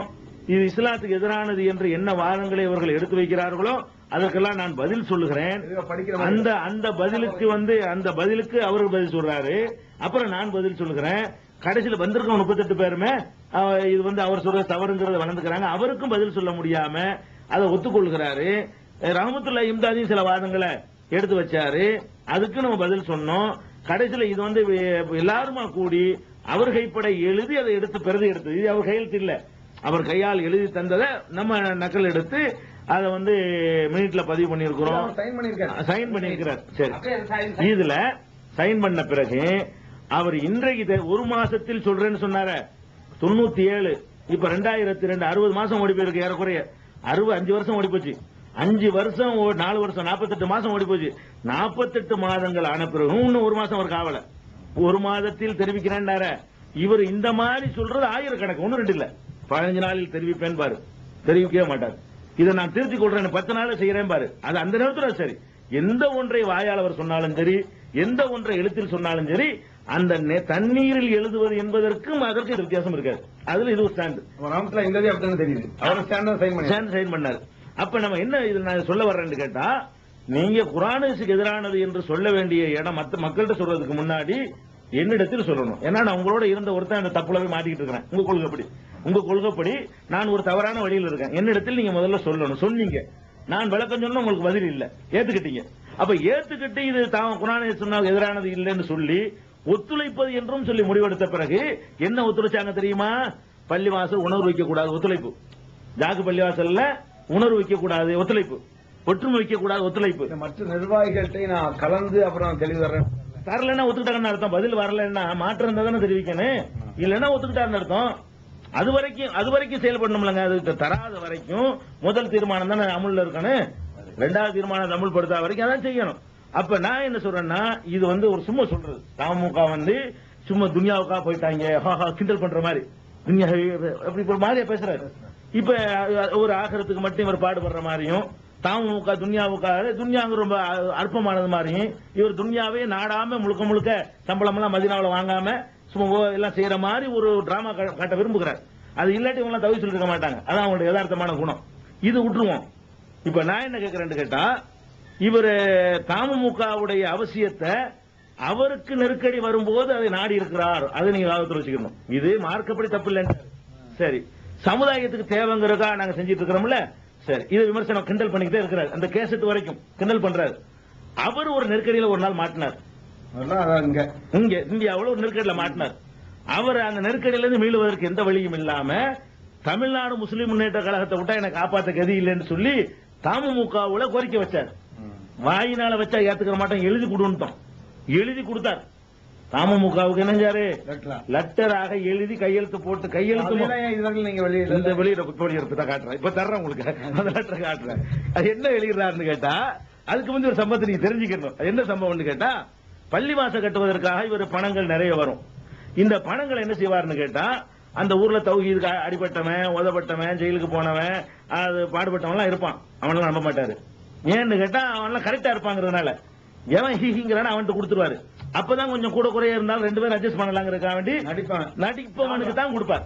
ஒவ்வொரு ஊர்ல அப்படித்தான் கொடுத்தார். நாகூர்ல அப்படித்தான் கொடுத்தாரு, மதுரையில அப்படித்தான் கொடுத்தாரு. அங்க உள்ள மக்கள் நம்ப மாட்டாரு. அங்க ஜெயிலுக்கு போனவன் அவன் நம்பியே காசு கொடுக்க மாட்டாருங்க.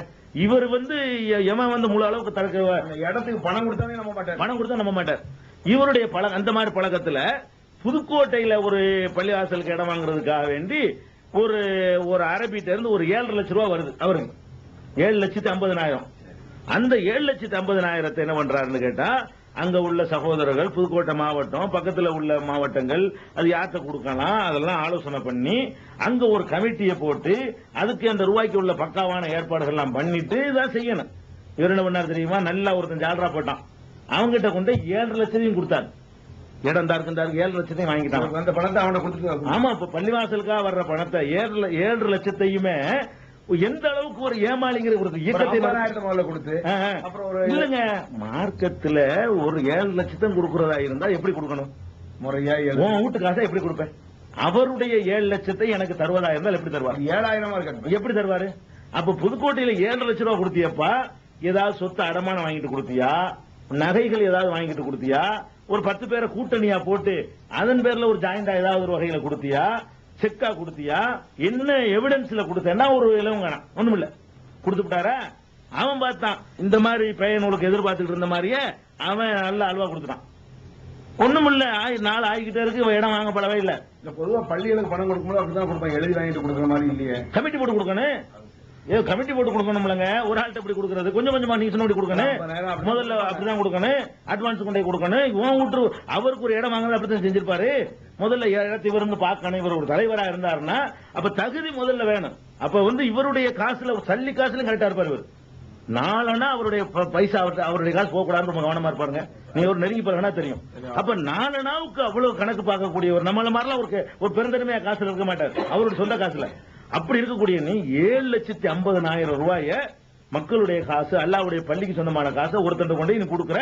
உனக்கு ஜாலரா போட்ட ஒரே காரணத்துக்காக வேண்டி கொதிக்காத எங்களுக்கு கொடுத்துட்டு அதை வாங்க வழி இல்லாம அவன் போனவன அவன் என்ன அரசியல்வாதிகள் பணத்தை வச்சுக்கிட்டு தொலைச்சு கூட வந்த வெட்டி விடுவான்ட்டான், ஓட்டு ஓடியான்ட்டாங்க. வாங்க போயிட்டு வாங்க போய்விட்டு கொன்னு விடுவாங்க. ஆமா, அது பிறகுதான் தமுமுகன்னு ஒண்ணு தேவைன்னு அவளுக்கு படுது. ஆஹா, நம்ம என்ன வேணாண்டமோ இப்ப இதை வாங்குறது கூட என்ன செய்யறது? அவன் போலீஸ் விரட்டுறான், வச்சு விரட்டுறான், அரசியல்வாதி. அப்ப இப்ப துணியா இல்லையா? உனக்கு துணியா தானே? நீ மாட்டிக்கிற பொழுது உனக்கு தேவை, சமுதாயம் மாட்டிக்கிற போது தேவையில்லை. தமுமுகங்கிறது இவர் மாட்டிக்கிற போது தமுக வேணும், சமுதாயம் மாட்டி ஜெயிலுக்கு போயிருவான், அவனுக்கு குரல் கொடுக்க உதவிக்கு வருவான், அது வேணாம். தமுக கூட துணியா, அது துணியா. இவருக்கு வந்து துணியா இல்ல. அவர் எழுதின கடிதத்தை பாருங்க, அந்த கடிதம் முதல்ல வாசிக்கிறேன், நீங்க ரெக்கார்ட்ல கொண்டு வாங்க. இது அடுத்த ஆள் எழுதி கையெழுத்து போட்டு டைப் பண்ணது இல்ல, எழுத்தும் அவரே கையெழுத்தும் அவரே. பிஸ்மில்லாஹிர் ரஹ்மானிர் ரஹீம். கடிதம்: அன்பு சகோதரர் தமுமுக செயலாளர் ஹைதர் அலி அவர்களுக்கு, பேரப்படாட்டி கூட வேற தமுக சொன்னலாம், ஹைதர் அலி அவர்களுக்கு அஸ்ஸலாமு அலைக்கும். புதுக்கோட்டை நகரில் ஒரு பள்ளிவாசல் எழுப்புவதற்கு இடம் வாங்கும் வகைக்காக புதுக்கோட்டை தௌஹீத் ஜமாத் ஒப்புதலோடு, இது ஏமாத்திரக்குள்ள வாசகம், இப்ராஹிம் பாபு சன்னா முகமது யூசுப் என்பவரிடம் ரூபாய் 7,50,000 கொடுத்தேன். ஆனால் பல மாதங்கள் ஆகியும் பள்ளிவாசலுக்கு இடம் வாங்கவில்லை, பணத்தை திருப்பித் தரவும் மறுக்கிறான். எனவே தாங்கள் தலையிட்டு பணத்தை பெற்றுத் தருமாறு அன்புடன் கேட்டுக்கொள்கிறேன். வஸ்ஸலாம், எஸ் கமாலுத்தீன். 1-2-98. 98லங்க, 97ல மார்க்கத்துக்கு விரோதமானது இல்லைன்றாரு. 98ல அவருக்கு ஒரு பிரச்சனை வரும்போது அதை காப்பாத்துறதுக்கு தமுமுக வேணுங்கிறார்.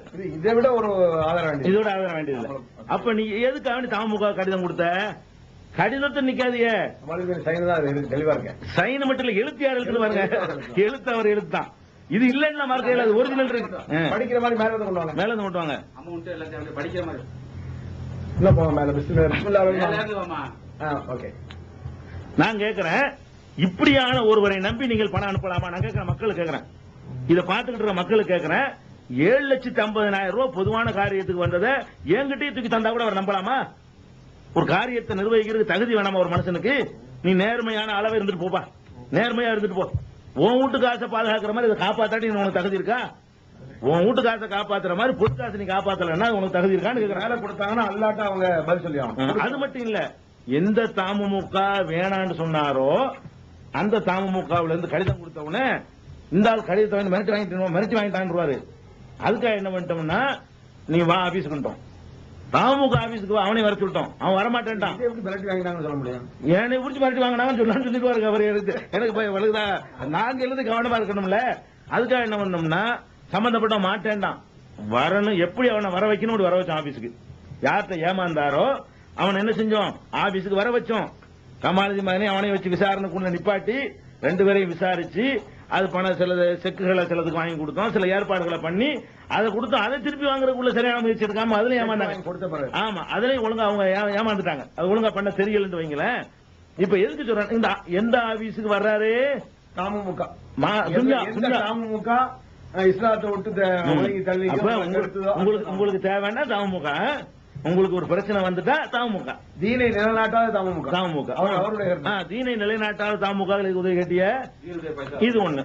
சரி, தமுமுக ஏன்பா நீங்க வேணாங்கிறீங்கன்னு கேட்டா, தேர்தல் அரசியல், தேர்தல், துன்யா, போராட்டம், சத்தம் போட்டா போதுமா, இந்த மாதிரி கிண்டல் பண்ற மாதிரி ஜும்மாவில பேசிடுவார். ஒவ்வொரு ஜும்மாவிலையும் பேசுறாரு. அந்த கேஸ்ல இந்த மாதிரி கேலி பண்ற துணியில தான் அவருடைய கருத்துக்கள்லாம் இருக்கு. இந்த ஒத்துக்கிட்டவர் மார்க் ரீதியா தப்பு இல்லைன்னு இதை ஒத்துக்கொண்டாரோ, அதை நிரூபிக்காத வரைக்கும், மறு கருத்து சொல்லாத வரைக்கும் இந்த லெட்டர் மூலமா அவசியம்னு ஒத்துக்கிட்டாரு. மார்க் ரீதியா தப்பு இல்லைன்னு ஒத்துக்கிறாரு மினிட்ல, அவசியம்னு ஒத்துக்கிறாரு. இத அப்ப நீ எதை ஒத்துக்கொண்டா இதை மக்களுக்கு சொல்ல வேண்டியதானே? அதுக்கு பதிலா நம்முடைய ஒரு போராட்டம் பண்ணுறீங்களேன், கூட்டம் பயங்கரமா வருமா, இந்த அசத்தியத்தின் பக்கம் கூட்டம் அதிகமாகத்தான் இருக்கும், சத்தியத்திற்கு கம்மியாகத்தான் இருக்கும் இப்படின்னு ஒரு ஜும்மாவில் பெரிய பயன் பண்ணுவாங்க. அந்த வாரம் பார்த்து ஒரு ஜோசு வரும். இதுதான் அவருடைய நடவடிக்கையா இருக்குது. அப்புறம் பார்த்தோம்னா, எந்த காரியங்கள் செய்வதனால தமுமுக கிண்டல் அடிச்சாரோ அதே காரியத்தை ஜாக்கிலேயே செய்ய ஆரம்பிச்சார். அதாவது காரியத்தினாலதான் ஒரு இயக்கத்தை வேணாங்கிறாரு, நல்லா பேருக்காக வேணாங்கிற அவரு. எதுக்காக வேணாங்கிறாரு? அப்படிங்கிறக்கா. இப்ப என்ன பண்றாங்கன்னா, சின்ன உதாரணம், நிறைய நான் சான்றுகள் உண்மைகளுக்கு எக்கச்சக்கமா சொல்லுவேன். கன்னியாஸ்திரியில கற்பழிப்புன்னு ஒரு பரபரப்பான சம்பவம் நடந்தது, உங்களுக்கு நேரம் தெரியும். ஒரிசாவில குஜராத்லயோ அந்த சம்பவங்கள் பேப்பர்ல பரபரப்பா பேசப்பட்டு இருக்கும் பொழுது, அது மத்திய பிரதேசத்துல அது மாதிரி ஒரு சம்பவம் நடக்குது. உடனே என்ன பண்றாங்கன்னு கேட்டா, மதுரையில் உள்ள ஜாக் பள்ளிவாசல்ல இந்த மாதிரி கன்னியாஸ்திரி கற்பழிப்பை செஞ்சுட்டாங்க, குற்றவாளிகளை கைது செய்ய கோரி நம்ம பெரிய பேரணியும் ஒரு ஊர்வலமும் போய் கலெக்டருக்கு மகஜர் கொடுக்கறதுன்னு சொல்லி ஒரு நிகழ்ச்சி ஏற்பாடு பண்ணி, அதுக்கு தலைமை தாங்கிறவர் யாருன்னு கேட்டா கமாலுதீன் மதனி என்பவர். மதுரையில் நடக்கிற கூட்டத்துக்கு கமாலுதீன் என்பவர் தலைமை தாங்கினார். தமுக தலைவர் வேண்டாம் என்று சொன்னார். காரியத்தை ஜாக் செய்து ஊர்வலமா மக்கள் ஜும்மாவில் அறிவிக்குது. இதே காரியத்தை நம்ம செஞ்சு அறிவிக்க மாட்டோம்னு சொன்னவங்க, அறிவிக்க கூடாதுன்னு தடுக்கிறவங்க, அந்த பள்ளிவாசல் மர்க்கஸ் இருக்குங்கிறத பயன்படுத்தி கொண்டு என்ன செய்யறாங்க, கன்னியாஸ்திரிக்கு அதுக்கு அது கொடுக்க தப்புன்னு சொல்ல வரல, முஸ்லீமுக்கு கொடுக்க கூடாதுன்னு சொல்லக்கூடிய நீ கன்னியாஸ்திரி கற்பழிப்புக்காக வேண்டி என்ன செய்யற, கலெக்டர் மனு கொடுக்கிற அளவுக்கு போறீங்கன்னு சொன்னா, அப்ப இந்த செயல் தப்புன்னு நீங்க என்ன அடிப்படையில் நீங்க சொல்றீங்க, அதை நீங்க பார்க்கணும். பொதுவாக இப்போ பல இடங்கள் ஆர்ப்பாட்டம் பண்றோம். இஸ்லாமிய சமுதாயத்துக்கு அழைக்கப்படக்கூடிய பல தவறுகளுக்காக ஆர்ப்பாட்டங்கள் பண்ணி நம்ம என்ன செய்யறோம், இஸ்லாமிய சமுதாயம் பாதிக்கப்படக்கூடாது, நம்மளால முடிஞ்ச செயல்பாடுகள் செய்யணும். தமுக அதை மெயினா செய்யுது, அதை நம்ம எல்லாருமே ஆதரிக்கணும். இந்த மாதிரி செயல்படுவது ஒரு ஹிஸ்பு, அதாவது தீவிரவாதம், இஸ்லாத்துக்கு மாற்றமான செயல்னு சொல்லி ஜாக்கில் சிலர் சொல்றது நமக்கு கேள்விப்படுறோம். ஜாக்கில் சொல்றாங்க. அது இந்த மதுரையில ஜாக் மூலமாகவே இந்த ஒரிசா பாதிரிகளை எரிச்சு கொண்டாங்களா இல்லையா, அதற்காக பெரிய ஆர்ப்பாட்டம் நடத்துவதாக நம்ம செய்திகள் மூலமா தெரிஞ்சோம். அதுல நீங்க யாராவது கலந்துக்கிட்டவங்க இருக்கீங்களா? சொல்லுங்க. நீங்க வந்தீங்களா? அந்த ஒரிசாவில் அந்த கிறிஸ்தவ பெண்கள் மானபங்கப்படுத்த கண்டிச்சு எஸ்கே அந்த ஜும்மாவிலையும் உரையாற்றினாங்க. ஜும்மாவில் பேரணி நடந்து கலெக்டர் ஆபீஸ் முன்னால் அந்த ஆர்ப்பாட்டம் நடந்துச்சு. அந்த ஆர்ப்பாட்டத்திலையும் அமீர் எஸ்கே மதனி அவங்க சிறப்பு ஜாக் சார்பாகவே நடத்தப்பட்டது. அது நம்ம எல்லா சகோதரரும் எல்லா சகோதரரும் நான் கலந்துக்கிட்டேன். அதுல எஸ்கே பேசுறேன். ஏகத்துவ வளர்ச்சிகள் நல்லபடியா இருக்குது. ஆரம்ப காலகட்டத்தில் இருந்த ஒரு கொள்கை சாதவர்கள் நீங்க ஒரு ஆளு. ஆரம்பத்தில் இங்க ஏகத்துவம் வளர்வதற்கு முதல்ல மீட்டிங் வந்தது யாரு? சோதரர் பி. அப்படி அவங்க வரும் பொழுது நீங்க என்ன பேர்ல இங்க இயங்கிட்டு இருந்தீங்க, ஏதாவது சொல்ல முடியும்? அது ஆரம்பத்துல தெற்காசில சும்மா சாதாரண இஸ்லாமிய இளைஞர் அமைப்புங்கிற பேர்ல செயல்பட்டு இருந்தோம். அதுல நம்ம தான் இருந்தோம். உங்களுடைய பொறுப்பு அதுல நம்ம தான் அது எல்லாமே ஆளினா. ஆமா, அந்த இதுல நம்ம தான் இருந்தோம். 3 சகோதரர் இருந்தாங்க. நம்ம தான் ஆர்வமா செயல்பட்டு இருந்தோம். அப்போ பிஜியுடைய கேசட் நம்மளுக்கு கிடைச்சிச்சு.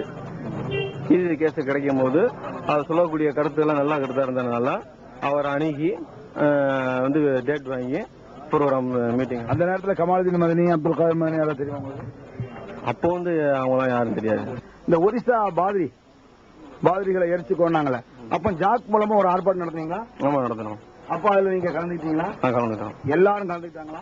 எல்லாரும் தவி ஜமாத்தை சேர்ந்தவங்க கலந்தாங்களா? அதுக்கப்புறம் என்ன தமிழ்நாடு முழுவதும் போஸ்டர் ஓட்டினாங்க, கன்னியாஸ்திரிகளை கற்பழித்தவர்களை தூக்கிலிடு. யார்கிட்ட கோரிக்கை வைக்கிறாங்க? இந்த காபீர் கவர்மெண்ட். அதெல்லாம் கோரிக்கை வைக்க கூடாது. இவங்க என்ன கோரிக்கை வைக்கிறது? அல்லாவிடத்தில் கேளுங்கள். நீ துவாச்சா அல்லா கன்னியாசி கற்பழித்தவர்களை தூக்குல போடுன்னு கேளு. தூக்குல போடுன்னு கேக்குறீங்க. அது எந்த இஸ்லாத்துல இருக்குது? தூக்கு இஸ்லாத்துல மரணத்தை நிறைவேற்றுறது தூக்கு முறை இருக்கா? அப்ப தூக்கிலிடுன்னு கேக்குறாங்க. அப்ப தூக்கிலிடுலாம் கேட்டா அதெல்லாம் மார்க்க, அவங்க செஞ்சாங்கன்னா மார்க்க விரோதமானது இல்ல. அவங்க செஞ்சுட்டாங்கன்னு சொன்னா மார்க்க விரோதமானது இல்ல இல்லையா? இது ஒரு விஷயத்துக்கு விளங்கிக்கணும். இதை விட்டுருவோம். நம்மளாச்சு இந்த சாக்கடையில வெளியே இருந்து கொண்டு சுத்தப்படுத்திக்கிட்டு இருக்கிறோம். தேர்தலில் போய் நிக்க மாட்டோம். ஜாக் என்ன பண்ணாங்க தெரியுமா? இன்னைக்கு ஜாக்குடைய முக்கியமான லீடர்ஸ்கள்ல ஒருவராக இருக்கக்கூடியவர் முஸ்தபா கமால், கோவையில. அவர் கோவையில முக்கியமான ஆளு, மாநில தலைமையில முக்கியமான ஆளு, கமாலுதீன் மதனிக்கு ரொம்ப வேண்டப்பட்டவர். அவர் பல தேர்தல்களில் நின்றிருக்கிறார். பல தேர்தல்களில். இப்ப சமீபத்திய தேர்தல் உள்பட, சமீபத்தில் நடந்த சட்டமன்ற தேர்தல் உள்பட அதுல தௌஹீத் ஜமாத் சார்பாக நின்று தௌஹீது பள்ளிவாசல்களில் அவருக்கு தேர்தல் பிரச்சாரம் செய்யப்பட்டது. ஜாக்கு சார்புல நிறுத்த முடியாது, சுயேட்சை தானே. அரசியல் கட்சி முஸ்லீம் லீக் இருந்தா கூட தனி நபரை தான் சொல்லுவான். நாங்க ஜாக்கில் நிக்கணும் சொல்லுவாங்க. ஜாக்கு பள்ளிவாசல்ல தான் பிரச்சாரம் செய்யப்பட்டுச்சு. நீ சொல்ற தமுக நீ சொல்றீல, இன்னைக்கு நான் சொல்றேன் எந்த அளவுக்கு முஸ்தபா கமால் எலெக்ஷன் நிக்கிறாருங்க. முஸ்தபா கமால் அந்த சட்டசபை எலெக்ஷன், நீங்க இப்போ சட்டசபை எலெக்ஷன் நடந்துச்சுலங்க, அந்த சட்டசபை எலெக்ஷன்ல முஸ்தபா கமால் நிக்கிறாரு, போட்டி போடுறாரு. ஆமா, சுயாட்சியா நிக்கிறாரு. ஆமா, கோவை மாவட்டத்தில் மேற்கு தொகுதியில சட்டசபையினுடைய தேர்தலுக்கு எம்எல்ஏவா நிக்கிறாரு.